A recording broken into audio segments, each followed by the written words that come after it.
So as most of you probably know, I am not a heavy phone user.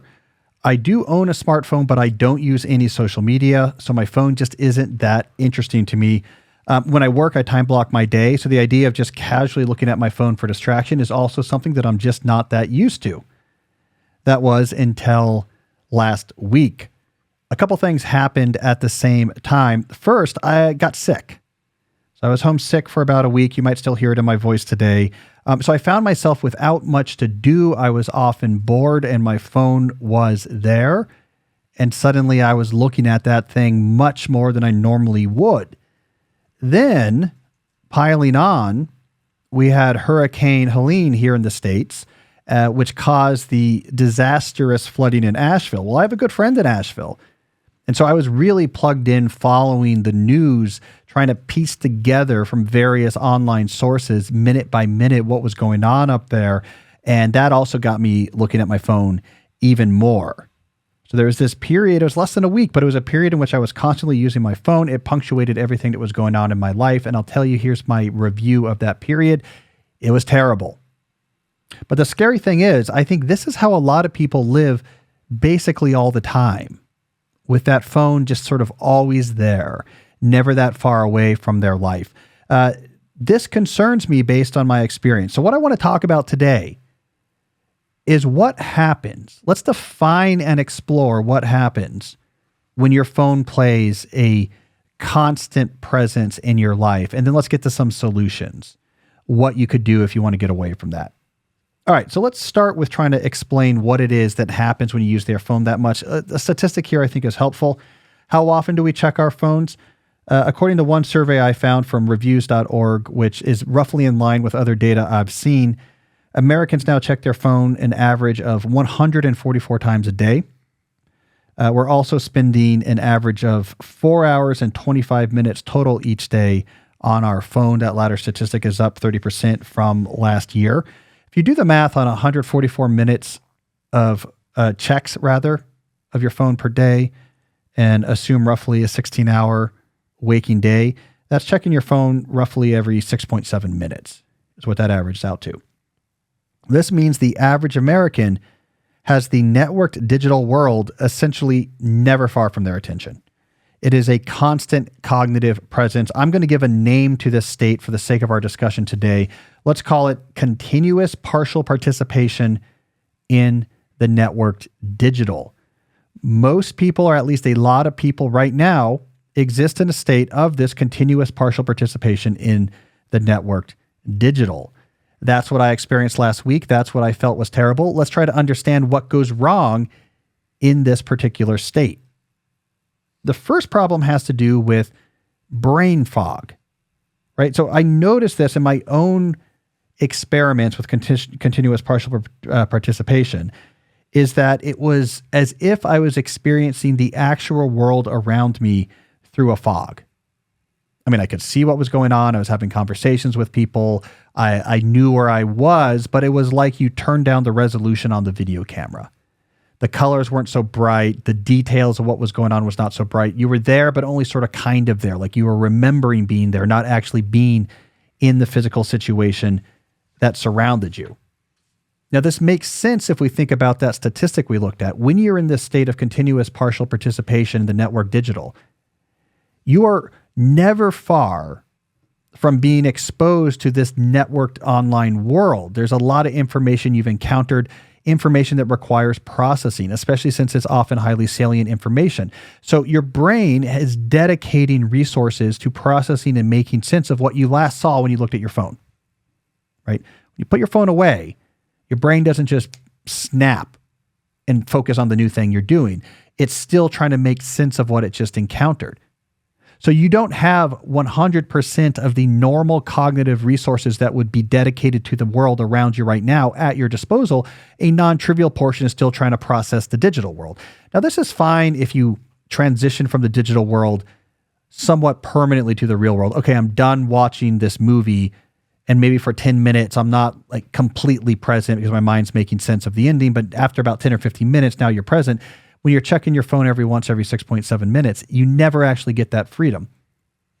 So you see the world as if through a fog, when your mind is never that far from encountering the network digital. The second problem has to do with your perception of the world itself, the way you understand the world and what's going on. I want to read a quote here. It's a little lengthy, but I think it's a good one. It's a quote from an important book that came out in 2009. This book was written by the science writer Winifred Gallagher, and it was called Wrapped, R-A-P-T, with the subtitle Attention and the Focused Life. I talk about, if this sounds familiar, it's because it was influential to me, and I quote it somewhat extensively in my 2016 book, Deep Work. All right, so let me quote Winifred Gallagher here. That your experience largely depends on the material objects and mental subjects that you choose to pay attention to or ignore is not an imaginative notion, but a physiological fact. When you focus on a stop sign or a sonnet, a waft of perfume or a stock market tip, your brain registers that target, which enables it to affect your behavior. In contrast to things that you don't attend to, in a sense, don't exist, at least for you. All day long, you are selectively paying attention to something, and much more often than you may suspect, you can take charge of this process to good effect. Indeed, your ability to focus on this and suppress that is the key to controlling your experience and ultimately your well-being. So what Gallagher is saying here, and she summarizes it this way elsewhere in the book, your world is what you pay attention to. We tell ourselves this myth that there's just like an objective world around us that we see through our senses. It's not really what we are experiencing. We are experiencing a mental construction of the world inside our brains. And some of it is visual, and some of it is auditory, and some of it has to do with what you smell, but some of it has to do with how you feel, and some of it has to do with like what it is particularly that you're focusing on. So your world, your perception of the world is shaped by what you pay attention to. So what happens when we have this continuous partial participation in the online? Well, we are spending a non-trivial amount of our attention targeting at things that are highly emotionally salient. They're pushing buttons that makes it something we want to look at on our phone, and that could be fear, that could be outrage, that could be an emotional charge, it could be a sort of constant exposure to epicness, right? It's the surfer on the biggest wave. It's like the violent crime that is super violent, right? Things are exaggerated past scale online. It's also a world of deep cynicism, a world in which people are cutting each other and trying to take each other down and carefully looking for taboo violations or trying to police their own. This is a world that's not so pleasant. It is a world that is a mix of sort of Red Bull, MTV, and Orwell. And if you're looking at this network digital once every 6.7 minutes, the construction of the world that exists in your mind is going to overlap heavily with this amalgam of MTV, Red Bull, and Orwell. And your perception of yourself and the life that you lead and the world that is surrounding you is going to be dark. It's going to be exhausted. It's going to be strained out. It's going to be upset. It's going to be in a defensive crouch. It literally makes your world worse. What you pay attention to constructs your world, and we're paying attention to things that construct worlds that we don't actually like spending time in. I had a memory, a really strong sense memory when I was thinking about this portion of this deep dive discussion. I don't know why I remember this, but it was a random day from my 20s, right? This would have been the 2000s. It was a random day when I was a doctoral student at MIT, because I remember being in the office. So this would have been like 2006 or 2007. And for whatever reason, I got this like really clear memory of that day. And what I remembered was, this was pre-smartphones. I mean, I don't use social media, but even if I wanted to back then, they didn't exist. I mean, Facebook was around, but I didn't have a phone and I didn't use anything.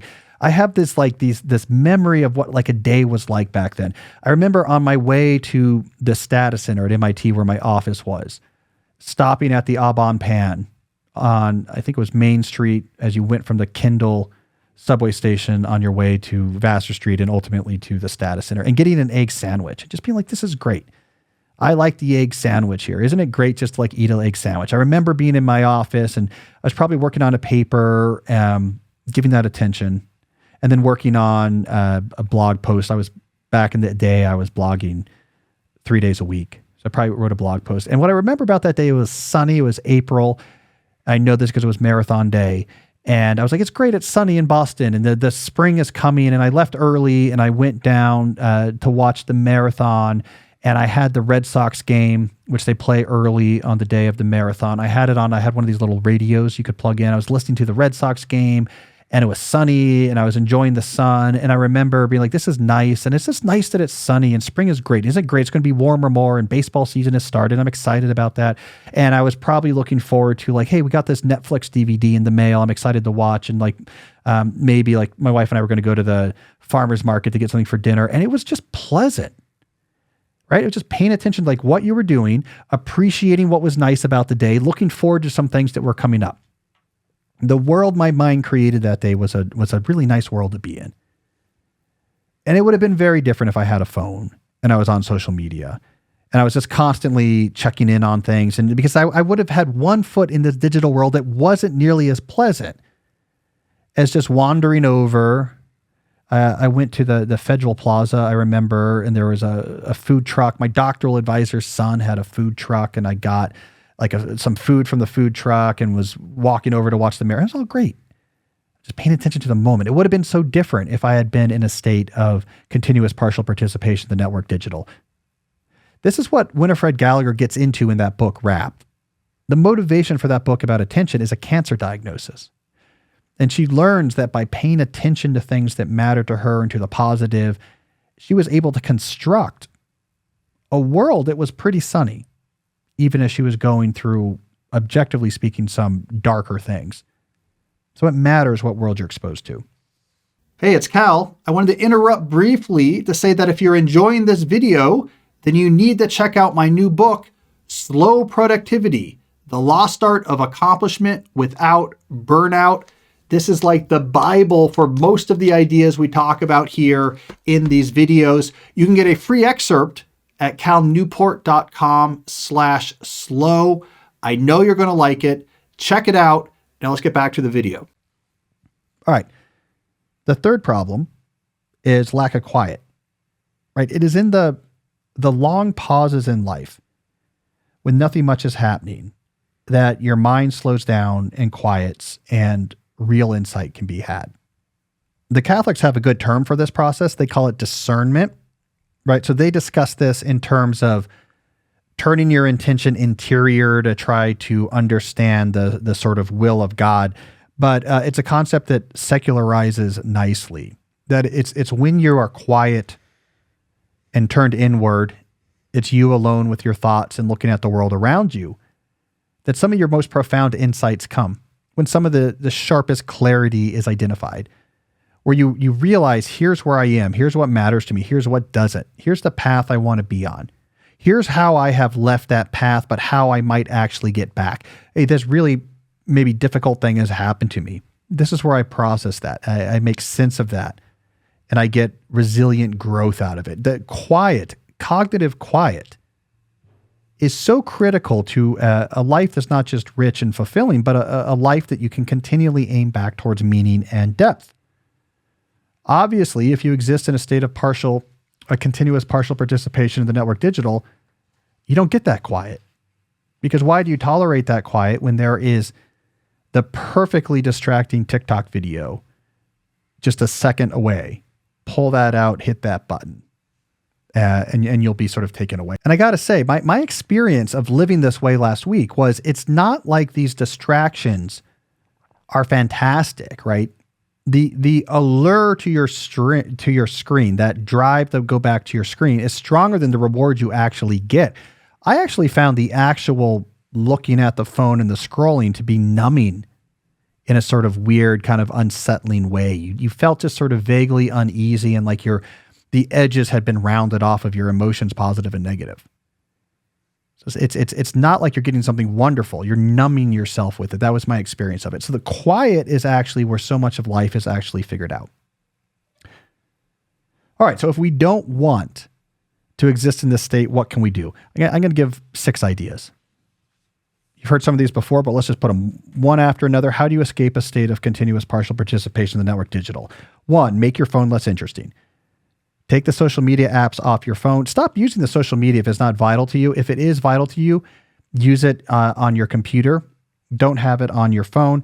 Don't put games on your phone. Don't put the YouTube app on your phone. Make your phone less interesting. Your phone should now be dedicated towards phone calls, text messages, information like maps, and audio content. Remember, the original vision of the iPhone that Steve Jobs laid out when he first introduced it in 2007 is that we made a really useful phone and we combined it with your iPod so you don't have to carry two. That's a great vision. I can scroll through my voicemail instead of having to dial into a voicemail system. I can listen to like podcast and music really well. And if I need to look up something, there's a map. 3, treat your workspace like it's a phone-free school. There's this big push going on right now. We should talk about this in another episode, but a big push that I'm a fan of towards phone-free schools. And not don't have your phone out in the classroom, but have it out in the hallway or at lunch. But the model of your phone goes away when you walk in the door and you don't get it again until you walk back out.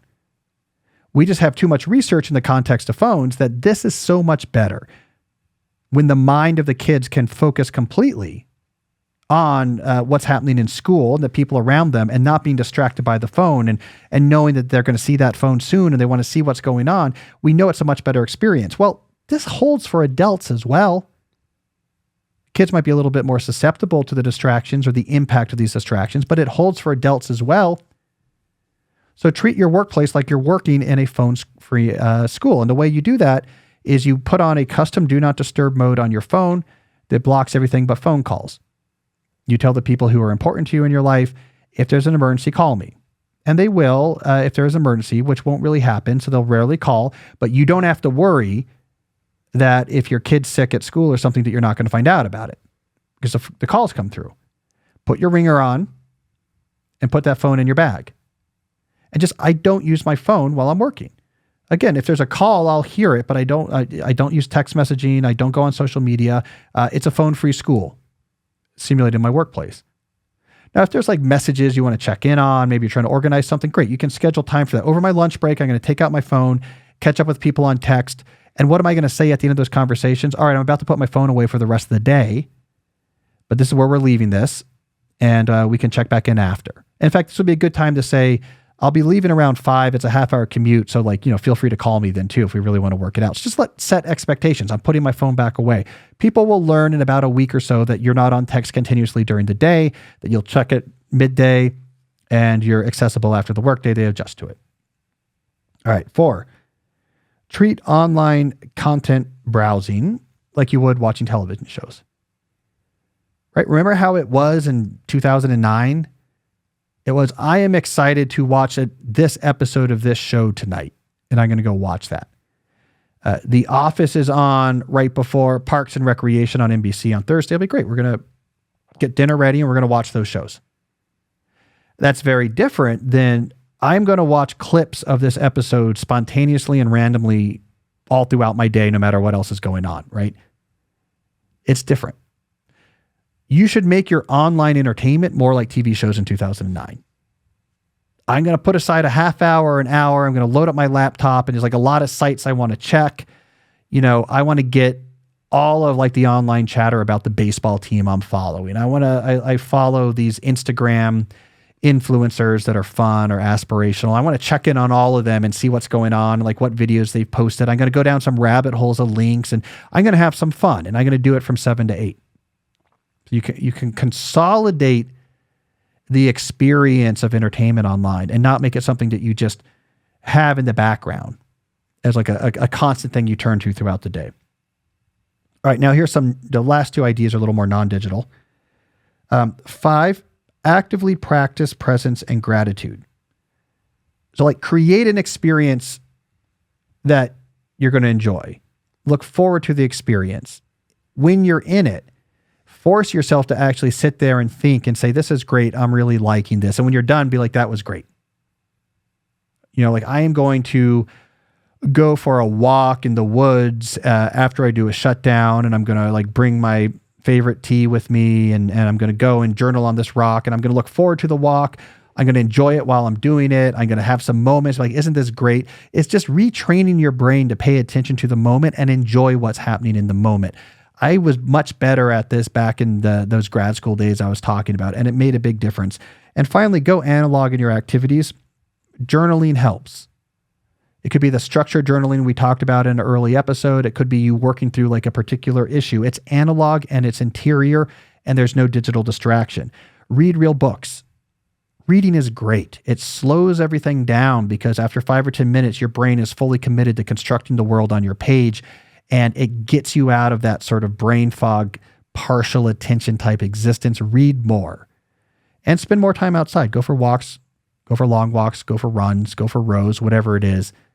Analog experience, heightened, notable analog experiences where you get used to yourself, your interior, and paying attention to the world around you. All right, so there we go.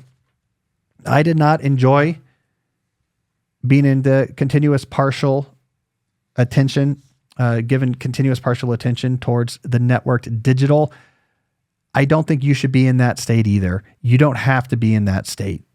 It's not worth it unless you have a lot of stock in Meta or ByteDance, some sort of stake in ByteDance. That's who makes TikTok. If you don't need this in your life. That's what I'm saying.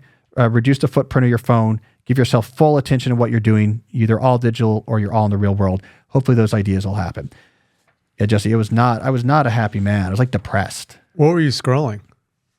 So for the Asheville news, I was finding a lot of stuff on Twitter. Oh, so you have Twitter on your phone?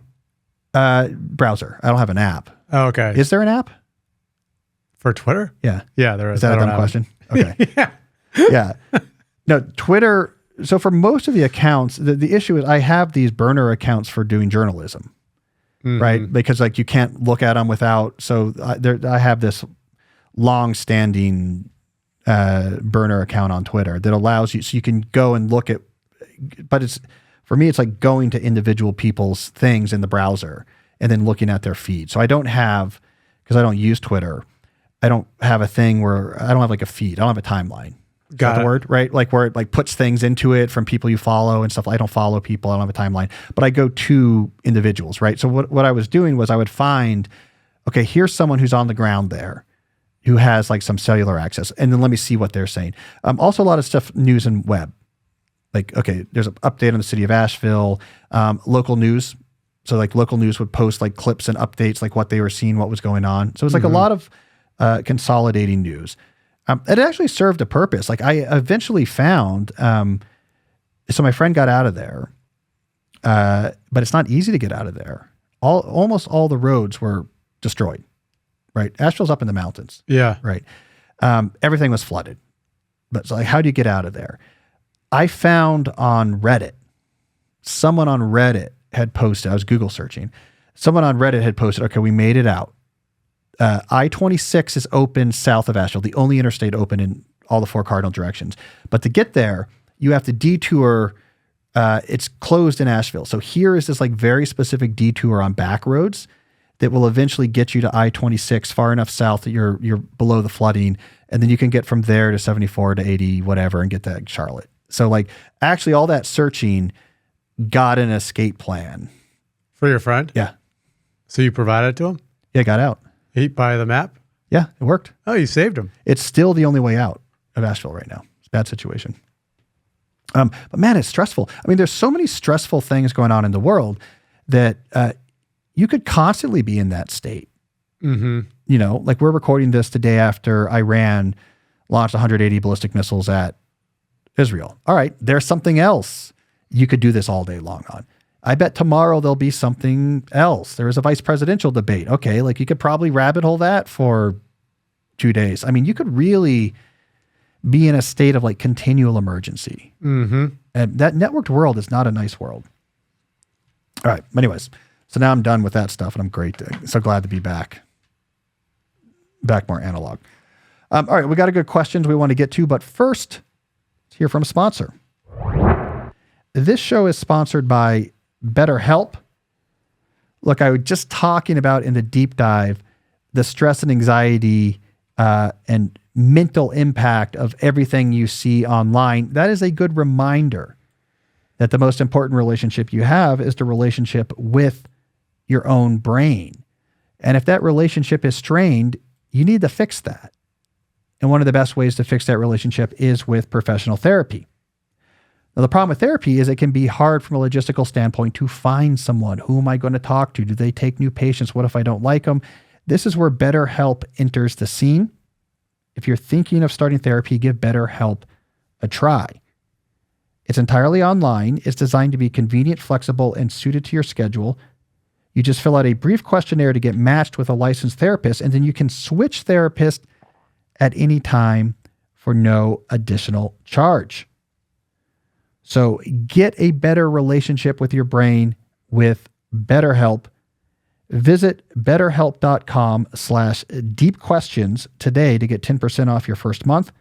That's BetterHelp, HELP.com/deepquestions. I also want to talk about our friends at ZocDoc.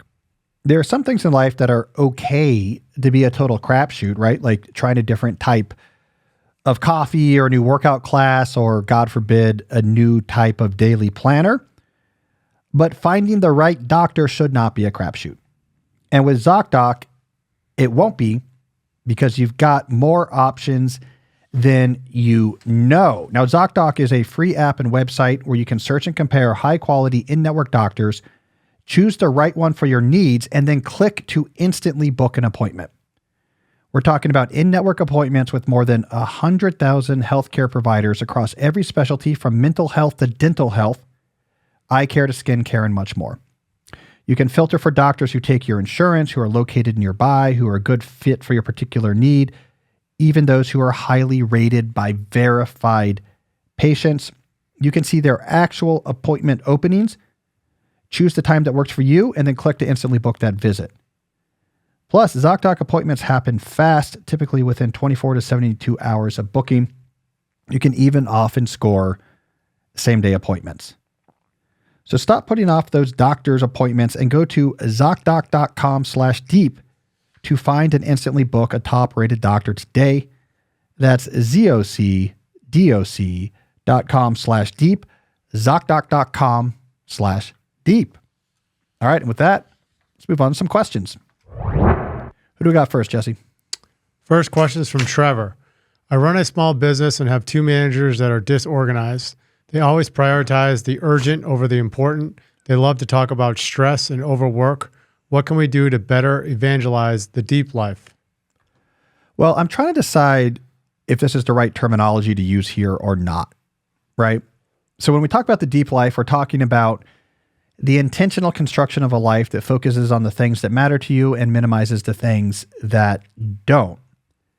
So a bad job can get in the way of realizing a deep life. But what you're evangelizing to your bosses is not the deep life, but just having a sane way of actually working. They don't need to know about the deep life, but they do need to know about administrative overhead and the context switching. That when you have too many things on your plate, more and more of your time is dedicated to the servicing of those obligations as opposed to actually finishing things themselves. So the rate at which you actually complete useful work goes down.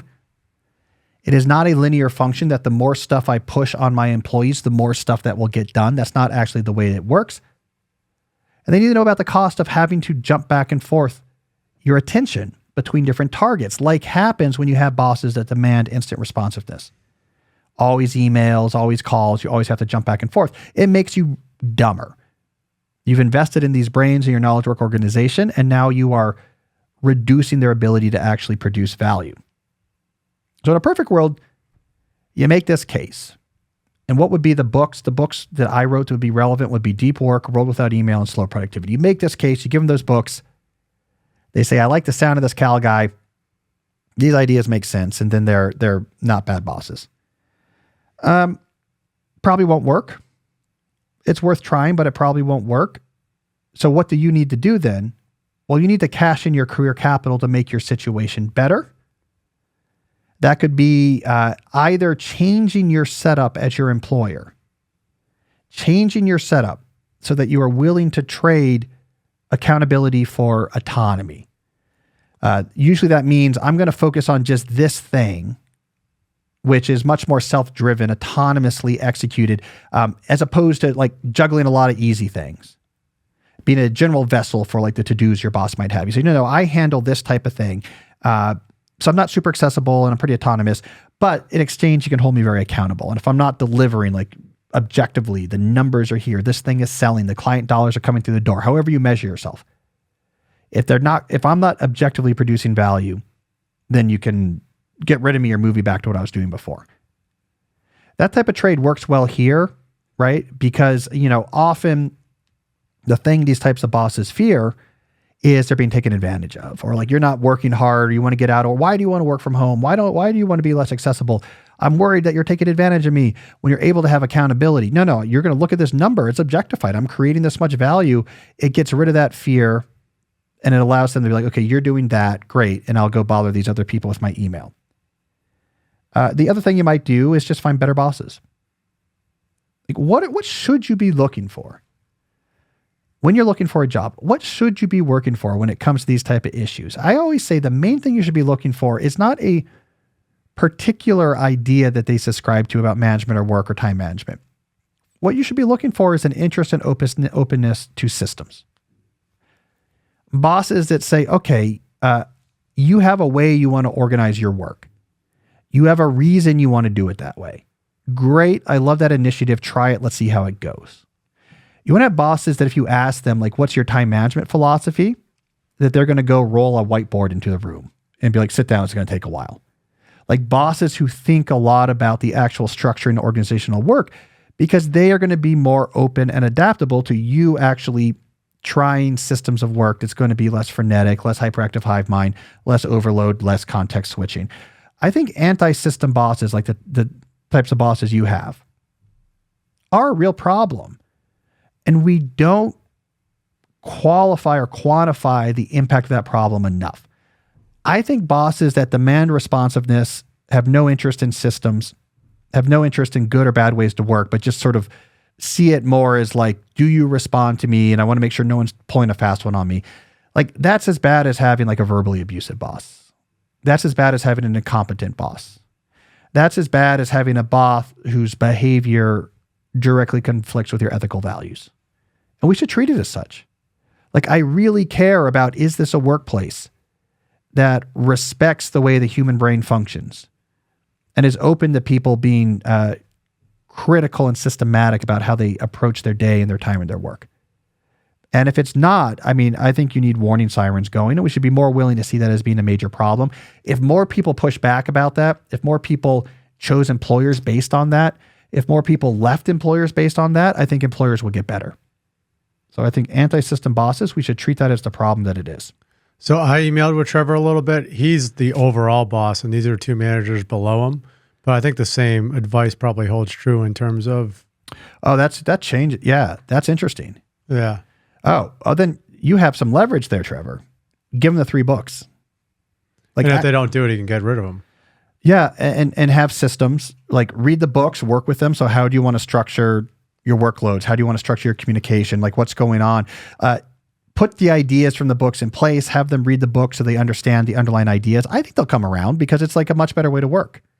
The people who have trouble with the more systematic way of working are the people who are leveraging the smokescreen of artificial busyness to get away with not actually doing work. Those are the people who have trouble. The people who say, wait a second, if I actually have to go and execute hard things on a schedule, it's going to require a lot of focus and organization. It's not going to be easy, and it might not go well unless I give it my full attention. Some people look at that and say, I can't do that, or I have no interest in doing that. Can't I just like jump back and forth on a bunch of emails and calls and be busy and be in the mix of things and kind of just give the pseudo-productive sense that like I'm around, right? Those people sometimes struggle when you try to get more systematic, but that's great because you don't want those people, at least not in that type of position. If it's in a cognitive production-oriented position, you need people who can actually do the hard cognitive work of producing value. Yeah. All right. So Trevor, you're in a better situation than I thought, but that other advice holds for anyone whose bosses above them are really being a problem. All right. What do we got next, Jesse? Next question is from Blake. I'm a physician, and as I understand it, my interactions with patients is considered deep work. The problem is that I have to context switch all day between different patients. Physicians are evaluated by volume. Quality doesn't matter. To my managers, I just need to avoid a lawsuit. How do I navigate this situation in a deep manner? Well, there's two related issues here. There's the specific issue of modern medical practice and the volume of patients. That's a big problem. Not a problem I'm going to be able to solve. That's a problem with medical care and reimbursement in this country. But your first issue is important because it gets to a general point that I think applies to a lot of people, which is what is the scale at which you're measuring deep work, right? So you're saying you're thinking about each patient engagement as a standalone deep work session. And it is deep work. Like you're dealing with a patient. What's happening? You're bringing in a lot of information. You're putting the context. You're trying to figure out what's going on. You're looking for subtle patterns and realizing, like, I think it's this, but this symptom over here maybe isn't really fitting with that type of diagnosis, and maybe something more complicated is going on. It requires concentration and the application of hard-won skill. But where I think you could change your view is you then see moving to the next patient as an unrelated deep work session. I'm going to say instead, why don't we expand the time scale of this deep work and say a morning spent dealing nonstop with patients is one long deep work session. And what happens in this deep work session is, like, I get different types of problems come at me and I have to kind of keep my focus steady and not get too distracted and be able to pivot from this to that and back to this. And it's all medical and it's all diagnoses and I'm in that context. See that as your deep work session. Increasing the scale is often helpful in this way because what happens otherwise, if you think, okay, this patient's one session, that patient is another session, you're going to release your focus in the 2 minutes in between. All right, I'm going to look at my phone, what's going on with sports, what's going on, and you're going to introduce this concentration sapping distraction into your kind of cognitive context. Whereas instead, you're just like, okay, here's my 3-hour deep work session, and I'm going to get through 15 patients. Let's keep our focus, see if we can do this. It's going to be much more sustained. I think the scale idea makes more sense when you look at other types of examples. It's more obvious. So if you're a math student, you have a problem set, right? 10 problems. You wouldn't say, well, my problem is I keep having to switch my context because first I'm working on this problem and then I have to work on this problem, which is a different problem. And then I'm working on this third problem and it's dealing with something different. And my context switch, you're like, no, working on the problem set is one context. You're in the world of doing math problems. It's like a radio host, like what I'm doing now. I see answering these 5 questions I'm answering as a deep work session, not 5 deep work sessions that are kind of unrelated. So in general, think about this. If you worry that your deep work is too fragmented, but what's happening is you have one deep work requiring thing after another, start treating that whole thing as one big session. It changes your mindset. You pace yourself, you maintain better concentration, and I think it just works out better. All right. Who do we got next? Next up is Laura. I have a remarkable 2 tablet, and while I love it, I'm still drawn to using other planners and single-purpose notebooks. How do I merge these tools? I'm feeling a bit of notebook overwhelm. I think of my Remarkable 2 as like a stack of a bunch of notebooks put into one. So however many notebooks you have in your Remarkable 2, you're saving yourself having to carry or keep track of that many notebooks. I also don't have everything in my Remarkable 2. Mainly I do single purpose notebooks. I still do those. Almost everything else, I guess I do have in my Remarkable 2. I've got my planner, obviously, time block planners paper. I don't do that in my Remarkable. I have single purpose notebooks. I don't have any going right now, but when I'm working on a new big project, I'll pull that out to really get into it. Small field notebook just for working on a single project. And most everything else I keep in my Remarkable. So I think it's okay if you have some other notebooks. If you have other sort of physical notebooks that aren't single purpose, you just sort of are using pages of some normal notebook or legal pad to work on something, you might want to bring that back to your Remarkable 2. I kind of like the discipline of like, this is just like my general purpose notebook for working out anything that needs to be worked out, because now you have a nice copy of everything and you only have to bring one thing with you. But I think a planner plus Remarkable plus single purpose notebooks, that's a completely fine combination. To me, that makes a lot of sense. My Remarkable. All right, who we got? Next up is Natasha. Have you considered adding the category creativity to the deep life buckets of craft, contemplation, community, and celebration? I guess this could fit into craft category, but I think it goes deeper than that. Well, when it comes to deep life buckets, the key is having buckets. The particular collection of buckets you have is somewhat arbitrary, right? So like the whole idea here is just to make sure that when you are reflecting on what matters to your life, that you're not getting myopic, that you're not having all of your attention snap into just one aspect of your life, such as your career. And so having the different areas broken out allows you to look at each of those areas separately and have a part of your vision for the life well lived that touches on each of those areas, right? So when you're creating that master narrative, your ideal lifestyle, these buckets are going to help you be sufficiently broad in that thinking. When you're trying to take action to get closer towards your ideal lifestyle, these buckets will help you divide those actions among different areas that are important, right? So having buckets is critical. The specific buckets you use, it doesn't really matter. You'll probably change them. So for example, I've been experimenting recently with a different set of bucket definitions that are based off of a body metaphor. So I'll run this by you quickly. I should do a whole episode on this, but just to give you a sense, like something I've been messing around with, because it actually works kind of well. It's not alliterative, but it's based on the body. So think about this. You have, when think about your ideal life, the head. So this is where you're thinking about your mental life, your intellectual life. It's things like ideas and reading and what quiet and what role your phone plays in your life and like the type of stuff we were playing in the deep dive. That's covered in your head in this metaphor. You have the heart. That covers relationships, connection to community, to family, to other people, right? So that's where you deal with like the role of other people in your life. Hands. This is sort of corresponds to craft. Your work, like what it is that you're actually creating, but also like skilled pursuits that may be non-professional, like hobby type pursuits, but it's craft in general. We think about like what you're building things with your hands. So it's like producing new things of value in the world and enjoying the process of doing it yourself. This is kind of stretching the body a little bit, but we could say the soul, the deal with philosophical, theological type of issues that are critical to your conception of your life well lived. And then here's a new one I added. So Jesse, this didn't fall under the alliterative buckets that had the C's in it. Feet, and I don't know if you can guess, but what I'm thinking about for feet is the places you live and exist. So that's thinking about on the big scale, like where I live, what city do I live in? What type of house in that city, where do I live? Like it could be those type of decisions, but it can also be the spaces in the place you already live. So like the renovation I'm doing on the Maker Lab of the HQ, that would also be something that would fall under the feet component of this type of deep life decomposition. It's like the places you stand. Mm-hmm. That's one.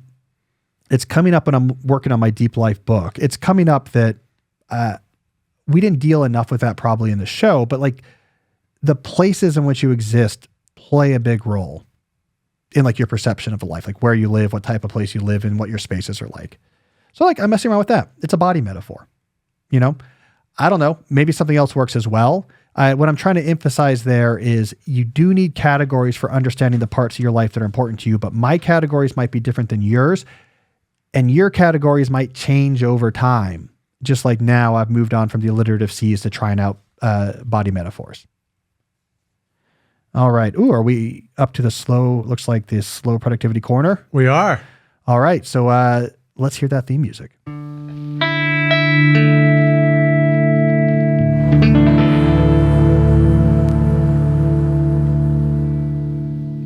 For those who are new, the Slow Productivity Corner is where we take a question that is relevant to my most recent book, Slow Productivity, The Lost Art of Accomplishment Without Burnout. If you have not yet read that book, you should get it wherever books are sold. A large fraction of what we talk about on the show is based, at least in some part, on what we talked about in that book. So it's sort of like the user guide to deep questions. All right, Jesse, what's our Slow Productivity Corner question of the week?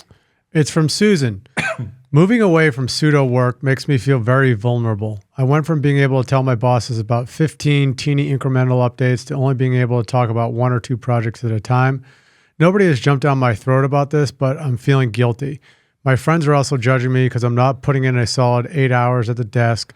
They believe in Sit still and look busy. I'll do things like take a nap, hopefully to think better, wander around outside, or sit in a comfy chair and journal about a work project to help me come up with solutions. Well, Susan, I like the direction you're going. I'm going to give you some reassurance here. First of all, your friends aren't judging you. They don't care. They don't really care about your work habits. Maybe someone made a comment once. I wouldn't worry too much about it. 2, I want to advertise too much. This is like the hidden secret of people who follow the slow productivity philosophy. You know, you can construct these very sustainable, energizing, productive professional lives. You're doing stuff that matters, but your life is very sustainable and interesting. We don't advertise it much because, again, you're right. A lot of people don't get it. They are caught up in the cult of pseudo work, which, as I explained in the book, is where you believe that visible activity is the best proxy for useful effort. And to that mindset, anything that reduces work in the moment is dangerous. So just don't advertise. Take your naps, sit in your comfy chair, but maybe just don't tell people that's what you're doing. They're probably not going to reassure you because they don't understand. And also, they probably don't care that much. Third, you need to focus on part 3 of the slow productivity framework. So you're doing the first 2 parts, doing fewer things, working at a natural pace. Excellent. To make that work in a way that is sustainable, that doesn't make you feel guilty, or similarly build up like a resentment towards work in general, is quality. You need to become obsessed with the quality of what you produce now that you're doing fewer things at a natural pace. You need to get obsessed about the quality of what you produced in a way that you didn't have to bother when you're doing 15 things. It was impossible to do anything that well anyways. You're doing 15 things. You were getting credit for being busy. Now you're going to get credit for doing things well. And as you start delivering things that catch people's attention as being unusually good, the scrutiny on you will go down and your self-scrutiny on your behavior is going to reduce as well. You're going to feel more confident in this new approach to work. So be careful about your time block plan, make sure that you're giving large blocks of focused work on the things that matter. Adopt a deliberate practice mindset where you're trying to deliberately get better at the skills that you're applying in your work. You're like an athlete training to get a better free throw percentage or to cut some time off of your mile run time. So you want to be practicing systematically to get better. Get obsessed with quality, and then you'll feel much better about the other parts about your life that are now getting more sustainable. That's the whole mix that makes this whole thing work. You're not doing too much. Your pace is varied, but the stuff you're doing is very good. You have to have all 3. And I think as you obsess over quality and as you see the tangible results of that obsession, you're going to feel much better. So you're on the right track. Slow productivity is such a better way to approach the working world. So keep it up, but get the quality in your crosshairs as well, because that's going to make this whole thing work. All right, let's hear that music one more time.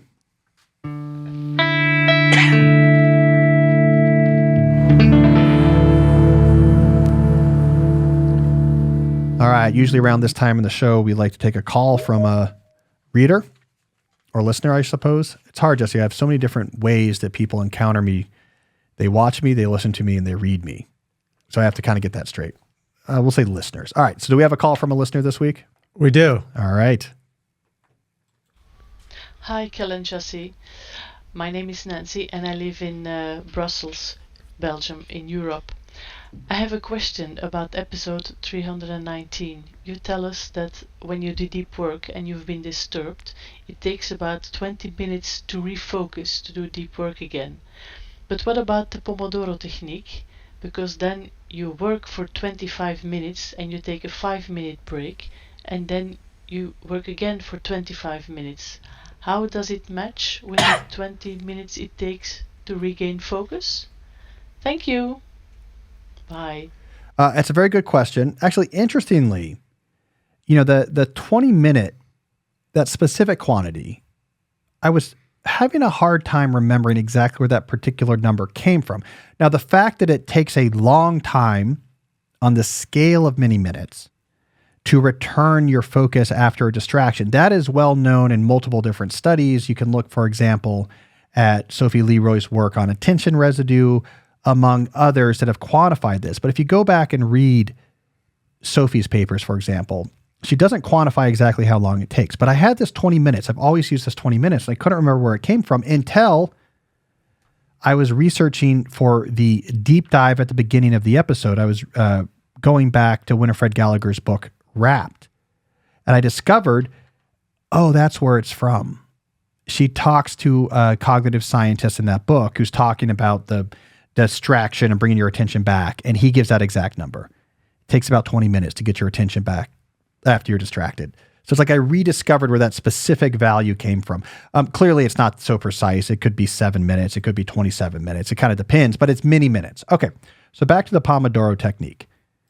For that to work, so you're talking about 25 minutes on, 5 minutes off. For that to work, you can't initiate a significant context switch in the 5 minutes off. Back in the old days of my newsletter and blog, I had a term for this. I called it deep breaks.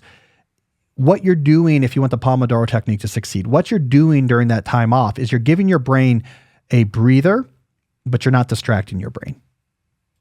So it's like, okay, I bring the intensity down, but then I walk to get coffee and come back. I go down the hallway and back. I stretch out and then do my next Pomodoro. What you can't do is expose your brain during that short break to highly salient distractions that are unrelated to the task at hand.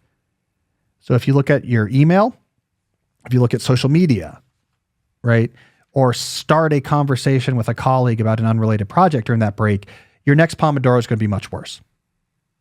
You probably won't, as you said in the call, you probably won't get your full concentration back towards the end of that Pomodoro.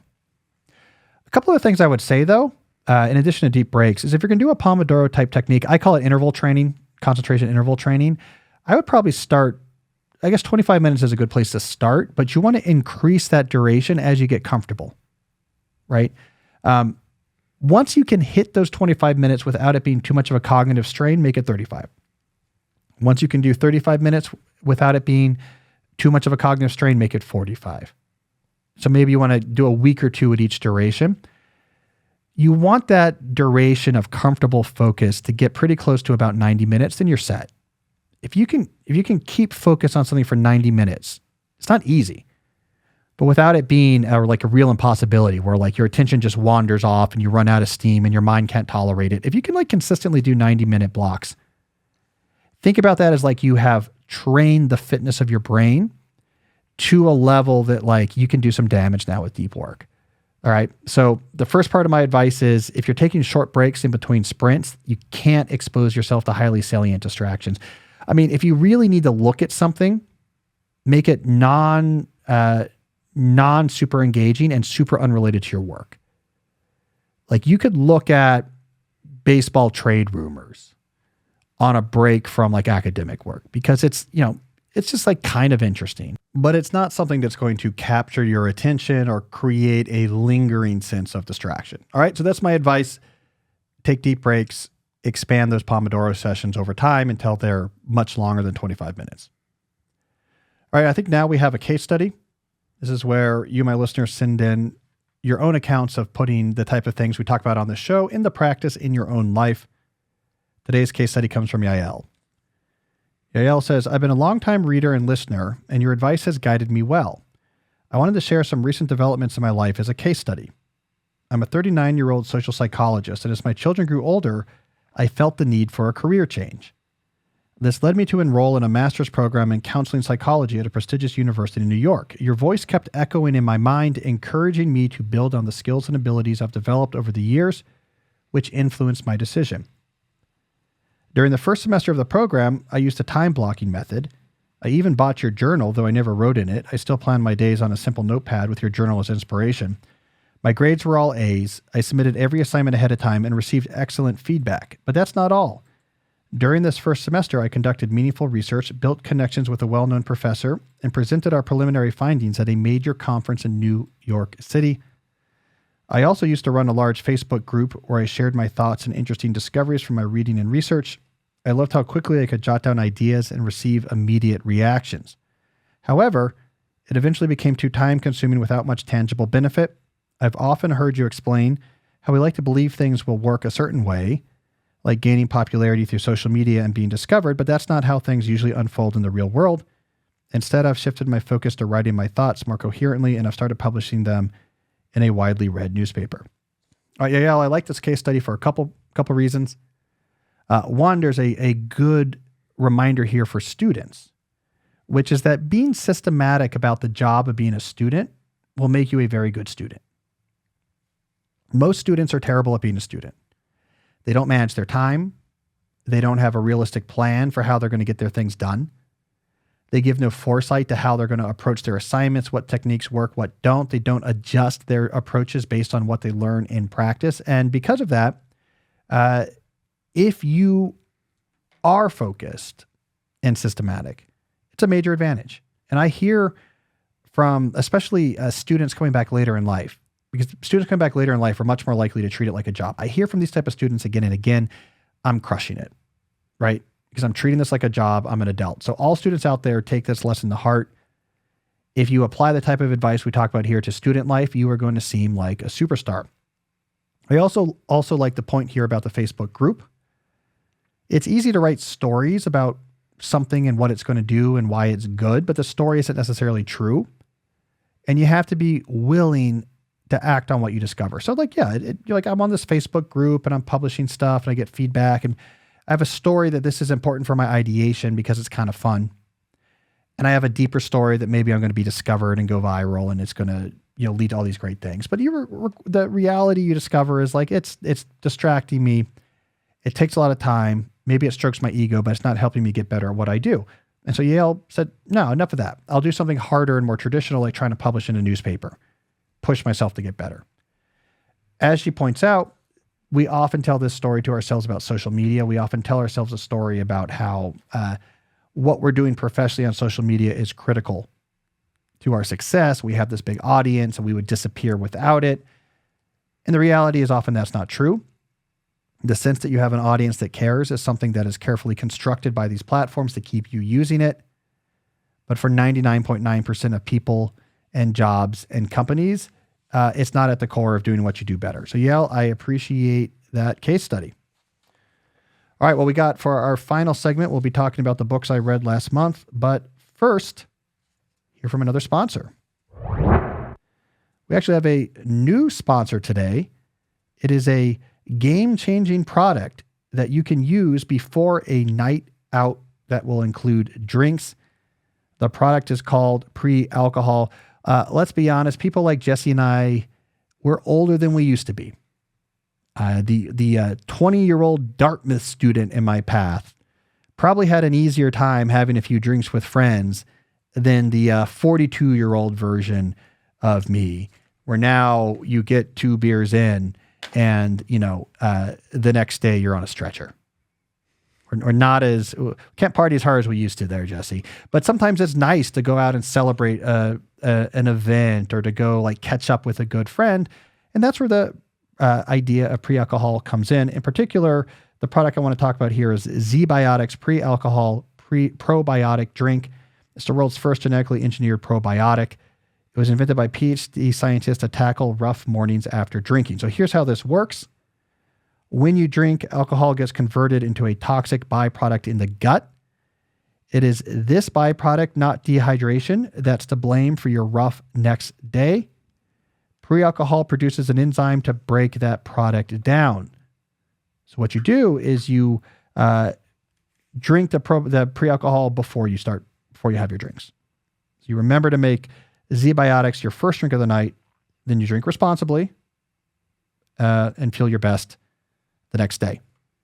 So, hey, I think this is something that's invented, is a godsend for those of us who no longer rage like we once were able to, and now can actually, again, have that night out catching up with a friend or a birthday party, throw down some ZBiotics first and lessen the impact of having that fun night out, right? So I kept hearing about pre-alcohol and wonder what it was actually like. I've tried this out. I get what people are talking about. It's a good idea. And with their GMO technology, ZBiotics is continuing to invent probiotics that will help with everyday challenges of modern living. So go to zbiotics.com/Cal to learn more and get 15% off your first order when you use Cal at checkout. ZBiotics is backed with 100% money-back guarantee. So if you're unsatisfied for any reason, they'll refund your money, no questions asked. remember to head to zbiotics.com/Cal and use that code Cal at checkout to get 15% off. I also want to talk about our longtime friends at Shopify. When you think about businesses where sales are rocketing, right? Like Feastables by Mr. Beast or Thrive Cosmetics or Silicon Valley's new mandatory weekend uniform supplier Cotopaxi, you might think about their innovative projects, sure, like their progressive band or their button-down marketing, but an overlooked secret to their success is the businesses behind the business of making selling simple. And for millions of businesses, that business is Shopify. Nobody does selling better than Shopify. They're the home of the #1 checkout on the planet. And the not so secret that Shopify boosts conversions up to 50%. That means there's way less of your shopping carts are going to be abandoned and you're going to get way more sales. So if you're growing your business, your commerce platform better be ready to sell wherever your customers are scrolling or strolling on the web, in your store, in their feed, and everywhere in between. Shopify helps you in every one of these places. When we open up our long anticipated, but probably, Jesse, the right phrase is like our long feared online deep question store. Of course, Shopify is what we're going to use. It's easy. It's a great experience. Conversions are going to go up. You should consider it too. So upgrade your business and get the same checkout that you see at Thrive or Feastables or our long feared deep question store that will be here soon. Get the same checkout they all use. Sign up for your $1 per month trial period at shopify.com/deep, but type that in all lowercase.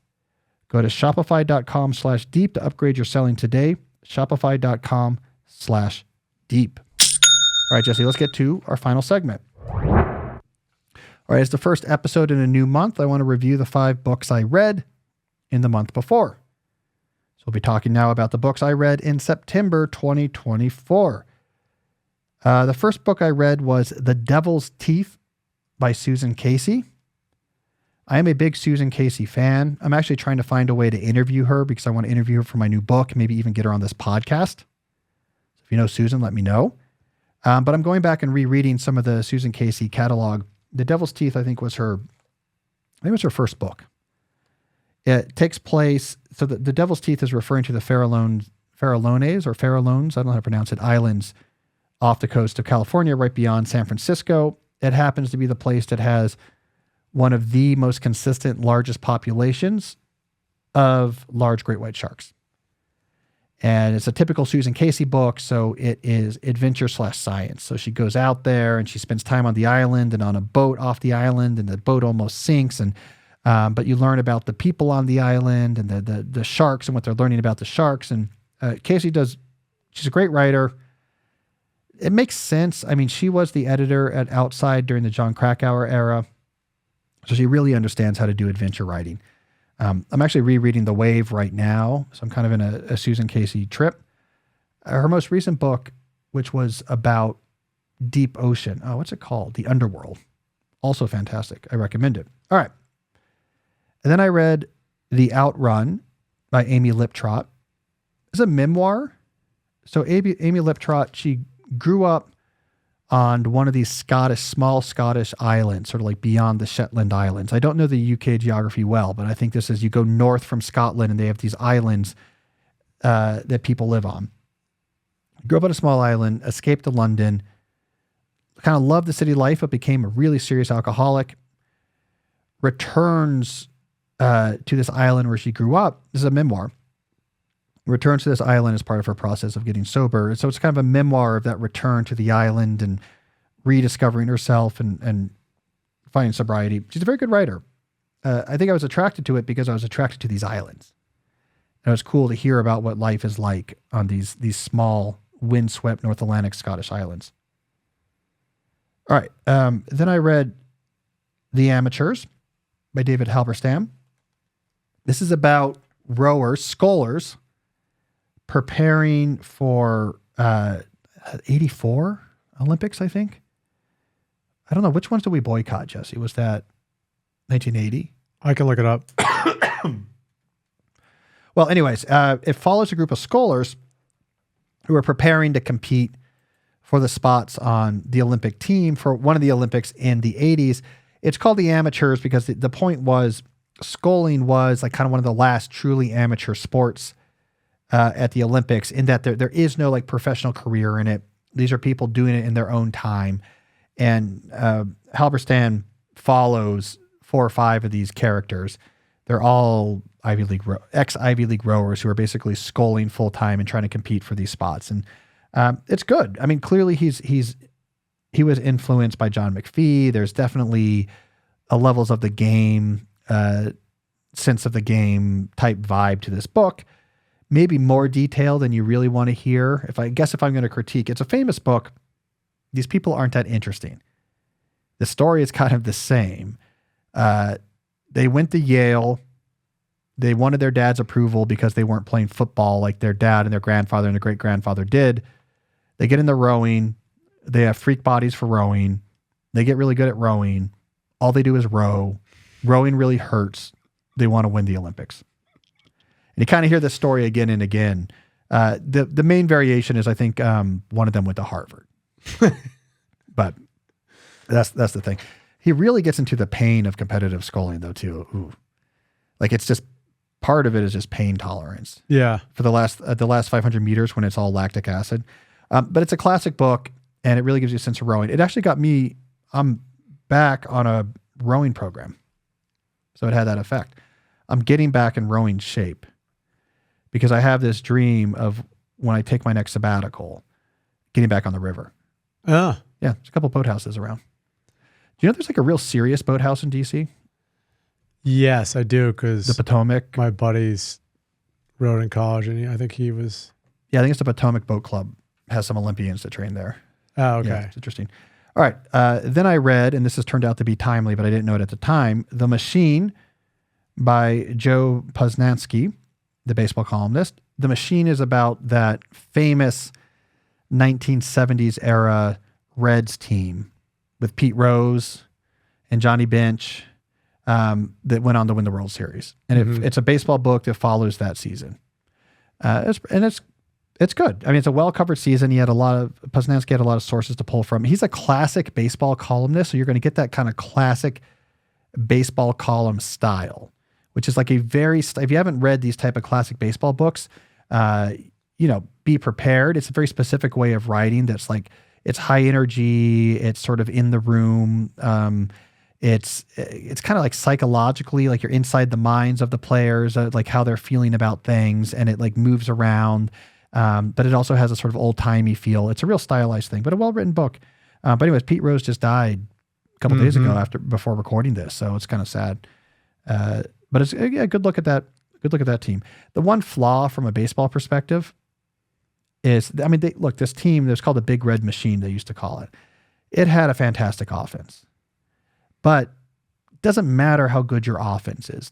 You win the World Series, you have to have your pitching just working, right? And in this book, the pitching doesn't come up that much. It's like, we're pitching, it's fine. But it's like Pete Rose and how he was hitting or this or that. The other thing that seemed to caught my attention is the way Posnanski talks about hitting. It seems to be just a force of will. Like Rose was mad and wanted some hits and tried really hard and got a lot of hits, as opposed to like the reality of hitting, which is like a game of timing and adjustments and trying to figure out what's going on with my swing and like what do I need to adjust it? What are the pitchers trying to do with me? Modern hitting is a cat and mouse game where you are studying that pitcher in the dugout and trying to understand, okay, here's what they're going to come at me with, and here's my strategy to go after it. It's not just, I got mad and I'm going to have a big game and then you hit it. You can't force yourself to hit. All right, the last book I read, this is kind of crazy. I count books in the month I finish them. I've been like kind of slowly reading this book in the background for a long time. It's not really a book you're supposed to read through, but I did anyways. It's called You Shall Be Holy by Joseph Telushkin. This is a book on ethics, and it's like a reference book. I mean, it's 600 pages, it's a doorstop. And it's like topic by topic. And then with each topic, it's broken down into numbered subtopics. And it's here's the ethical thing here's what citation for this, citation for that. It's kind of like a manual. But, look, I'm a member of the Center for Digital Ethics at Georgetown. I'm the director of the Computer Science Ethics and Society academic program at Georgetown. I'm more involved in my academic life at the intersection of ethics and technology. And I was thinking, I need to know more ethics. Now there's the sort of formal study of ethics, like coming out of philosophy, and you can study Kant and all this sort of normative thinking. But I was like, I just need to like brush up on like, what do our ancient sources tell us about what's good and what's bad in certain situations? So I figure, okay, if you want to keep going back, you're eventually going to end up at Jewish sources. So much of the ideas of modern Western ethics originate in ideas that go all the way back to the oldest books of the Hebrew Bible, which then influenced Christianity, influenced Islam, and then influenced Enlightenment, human right-based thinking. All of that goes back to like ideas that were being worked out in the second millennium BC. So I said, great, I'm going to read a book. This is Jewish Ethics. So it goes through just super systematically. Like, well, here's what we know about this from Torah, or what Talmud says here, what a medieval commentary says here. It's just systematic. And at some point I was like, I'm just going to read this whole thing. I'm just going to like load into my head a whole bunch of like not pre-classical, sort of like ancient ethical thinking, the kind of foundations that developed into the ways we think about these things today. So I read the whole thing. Do they give scenarios? Yeah. No, and it's like super, it gets super precise. Like, okay, we're gossip, right? We're talking about gossip. It's going to really break down into subcategories. Like, okay, but what happens what about the situation in which you're gossiping about another person, but that gossip could prevent the person you're gossiping to from being defrauded? Like so it's like the prohibition of gossip or the need to help your friend from being, like what takes, precedence? Mm-hmm. Like, well, in that case, you should help your friend from being defrauded, but minimize the information you give so that it's sufficient to avoid that, but no more than that, because then you're reveling in the gossip. So it's like, what I'm saying? It's like category, subcategory. And it's meant as a reference book. Oh, I want to know about what does Jewish ethics say about this issue? I'll go to the chapter and then go to the subchapter and you like look it up. But I just read the whole thing through. And I just did it at night. I just read like 20 pages. Mm-hmm. And then it became like a nice, like meditative background. I don't even know when I started that, but I finished it last month. So I count it. Here's the bad part though. It's volume 1. How many volumes? I don't know. I think 2 or 3, but I think I got it. I think I got a lot of ethics out of volume 1. All right. Well, anyways, those are the books I read back in September. I'll report back in October what I'm reading right now. Okay. I think that's all the time we have, Jesse. Thank you everyone for listening to the show. We'll be back next week with a new episode. And until then, as always, stay deep. Hey, so if you enjoyed today's discussion about what happens when you're looking at your phone all the time, I think you'll also enjoy episode 298, which is titled Rethinking Attention. Check it out. So today I'm going to argue that we misunderstand the impact of how we obtain information on the overall quality of our lives.